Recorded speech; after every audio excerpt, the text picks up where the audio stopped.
नमस्कार, बहुत स्वागत है आप सभी का। न्यूज 18 इंडिया देख रहे हैं आप। मैं हूं आपके साथ मोनिका ठाकुर। भगवान राम की नगरी अयोध्या, भगवान शिव की नगरी काशी के बाद 12 ज्योतिर्लिंगों में एक देवघर तक वंदे भारत पहुंच चुकी है। देवघर से चलने वाली वंदे भारत अपने आप में खास क्यों है, ये इस वीडियो के जरिए आपको बताने की कोशिश करेंगे।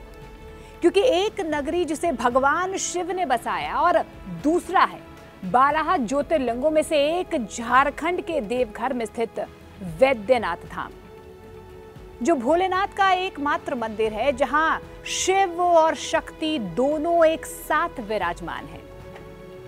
अब दोनों ज्योतिर्लिंग आपस में जुड़ गए और इन्हें जोड़ा है मोदी सरकार ने। अब वैद्यनाथ धाम स्टेशन से वंदे भारत सीधे बनारस के लिए शुरू कर दी गई है। देवघर, जी हां, देवघर वाराणसी के बीच ट्रेन 453 किलोमीटर की दूरी 7 घंटे 15 मिनट में तय करेगी। यानी कि इसकी एवरेज स्पीड की बात करें तो लगभग 62 किलोमीटर प्रति घंटे के हिसाब से। और इसमें क्या खास बात है, इसमें एग्जीक्यूटिव क्लास है और एक चेयर कार भी है, यानी कि ये तमाम सुख सुविधाएं हैं। वंदे भारत के जरिए हिंदुओं के दो पवित्र धाम के जुड़ने से न सिर्फ श्रद्धालुओं में हर्ष और उल्लास है, बल्कि इस कनेक्टिविटी से देवघर से मोक्ष धाम जाना अब और ज्यादा आसान हो चुका है। देवघर से वंदे भारत गया के रास्ते वाराणसी तक जाएगी।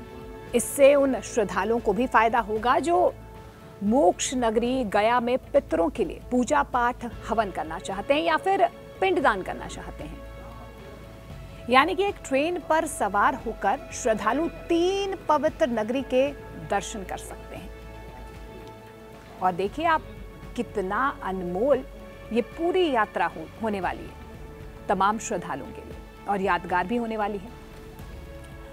दरअसल आपको बता दें कि झारखंड के देवघर में हर साल श्रावणी मेले का आयोजन किया जाता है, जो देश का सबसे बड़ा मेला भी माना जाता है।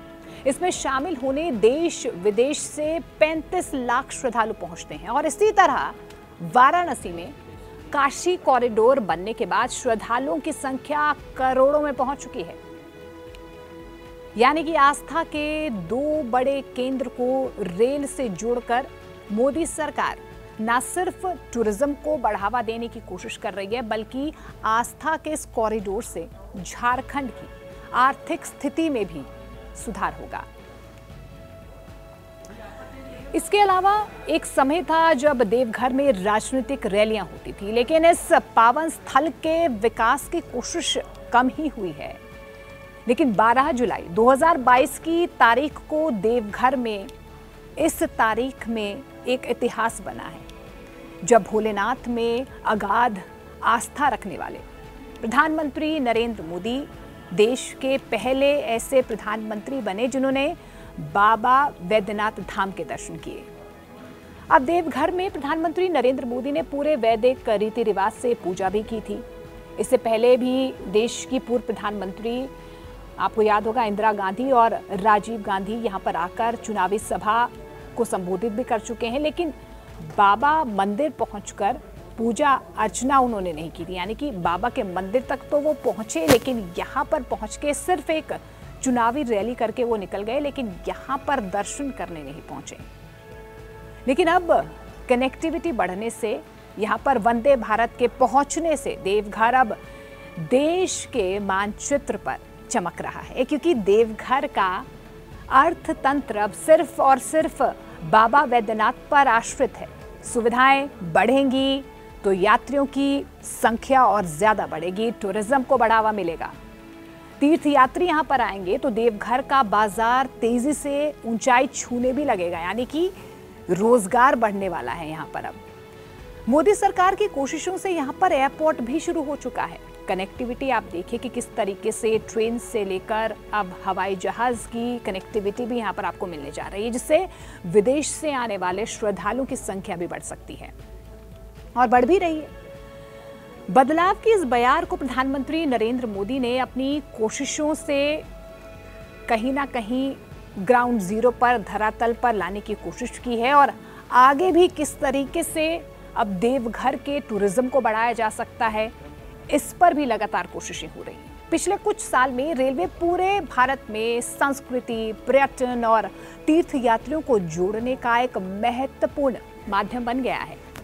रेलवे के जरिए आस्था के केंद्रों को एक सूत्र में पिरोने का काम तेजी से चल रहा है। साथ ही भारतीय रेलवे को बेहतर बनाने के लिए स्टेशंस का रीडेवलपमेंट भी चालू है। अभी पिछले साल प्रधानमंत्री नरेंद्र मोदी ने 508 रेलवे स्टेशंस की आधारशिला रखी। इन स्टेशंस को वर्ल्ड क्लास सुविधाओं से जोड़ा भी जाएगा। कुछ तो जुड़ भी गए हैं।